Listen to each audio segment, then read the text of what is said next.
लिखा वो सबके सामने बताने को तैयार है, क्योंकि उसने अपने सीनियर्स को यह इंटीमेट किया था कि यह व्यक्ति की आत्महत्या नहीं अपितु हत्या लगती है, क्योंकि हत्या के केस में बनने वाले जो साइन होते हैं गर्दन के ऊपर वो वैसे नहीं है जैसे सुसाइड के केस में होते हैं। ये सारी बातें आज के सेशन में चर्चा करेंगे। सुशांत सिंह राजपूत भारतीय मीडिया में, भारतीय सुर्खियों में बहुत ज्यादा समय से विराजमान। 21 जनवरी 1986 को जन्मे एक छात्र, एक बालक जिसका जन्म पटना में हुआ था, जो टीवी के फेमस शो पवित्र रिश्ता से अपनी पहचान बनाने में कामयाब हुआ था। काई पोछे, शुद्ध देशी रोमांस, पीके, राबता, छिछोरे जैसी फिल्मों के कारण अपनी पहचान बनाने में कामयाब हुआ था। 4 बहनों के बीच में इकलौता भाई था। 17 साल की उम्र में इनकी मां का निधन हो गया था। मां के निधन के बाद इन्होंने पूरे परिवार के साथ दिल्ली में रहना शुरू किया। सुशांत ने अपनी स्कूलिंग के बाद से यहां पर जेईई की परीक्षा का जिक्र बहुत किया जाता है सुशांत सिंह राजपूत के बारे में कि उन्होंने जेईई की परीक्षा दी और इस परीक्षा के अंदर इन्हें भारत के अंदर 7वीं रैंक हासिल हुई। इंजीनियरिंग में एडमिशन लिया, लेकिन इंजीनियरिंग के तीसरी ही साल में ये छोड़ करके मुंबई चले गए। काफी समय तक एक डांसर की भूमिका में इन्होंने काम किया और काफ के द्वारा यह कमेंट जब से किया गया है कि इनका मर्डर हुआ था तो फिर लोगों को लगने लगा है कि इससे ज्यादा, क्योंकि देखिए या तो व्यक्ति स्वयं आकर के बताए, अब चूंकि वो तो इस दुनिया में नहीं है, जब व्यक्ति नहीं है तो जांच एजेंसी बताएं, जांच एजेंसी में सीबीआई की जांच अभी तक चल ही रही है। फिर तीसरी स्थिति बनती है कि जांच एजेंसीज में से पोस्टमार्टम रिपोर्ट तो पहले ही आ चुकी है, क्योंकि पोस्टमार्टम रिपोर्ट महीने भर के भीतर आ जाती है। इनकी भी देहांत के बाद में इनकी पोस्टमार्टम रिपोर्ट आई थी जिसमें इनको सुसाइड बताया गया, लेकिन जिस व्यक्ति ने पोस्टमार्टम किया वो अचानक आकर के लोगों को चौंका देता है कि नहीं साहब ये तो मर्डर था।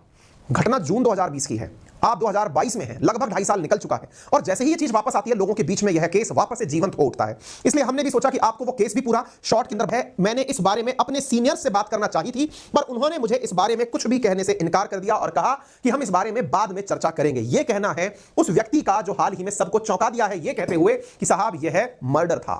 14 जून को अपने फ्लैट में जब मृत पाए गए थे सुशांत सिंह राजपूत, तो इन्हें उसी समय नजदीकी अस्पताल में ले जाया गया था।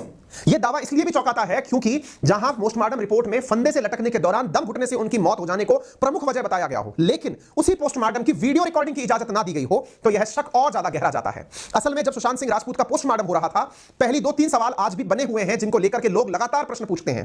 पहला प्रश्न यह है कि सुशांत सिंह राजपूत जैसे केस का जब पोस्टमार्टम का वीडियो रिकॉर्डिंग होता है तो इनका वीडियो रिकॉर्डिंग क्यों नहीं हुआ? Point number 1। Point number 2, Sushant Singh Rajput का केस इतना खास था, इतनी ज्यादा सेंसिटिव चीजें थी, तो ये रात्रि में ही क्यों कर दिया गया, जबकि पोस्टमार्टम को लेकर के ये एक कन्वेंशन है कि वह दिन के उजाले में किया जाता है, क्योंकि रात के अंधेरे के अंदर, रात के अंधेरे में या फिर रात की जो रोशनियां होती हैं, जो बल्ब की रोशनी होती है, उसमें सही कलर चोट के पहचान नहीं आते। इस वजह से अक्सर पोस्टमार्टम को डे टाइम में किया जाता है। तीसरा, सुशांत सिंह का केस इसलिए भी खास हो जाता है क्योंकि इनकी मौत से पहले 7 दिन पहले ही इनकी एक मैनेजर ने भी आत्महत्या की थी। जो पूर्व मैनेजर थी उसकी आत्महत्या थी। सुशांत सिंह बॉडी देखी थी, अरे दिखा तो सुसाइड और मतलब सुसाइड में वो जो बॉडी देखने के बाद वो जो सुसाइड के अंदर जो बॉडी जब देखते हैं, बातचीत होने के बाद मालूम पड़ा कि भाई सुसाइड है। मैं सर से बात करने गया, इन्होंने अपने सीनियर से बात की, क्योंकि मेरे को अभी 28 साल का मेरे को तजुर्बा ऐसा है कि मैं 50-60 हज़ार बॉडी का 50-60 हज़ार बॉडी का पोस्टमार्टम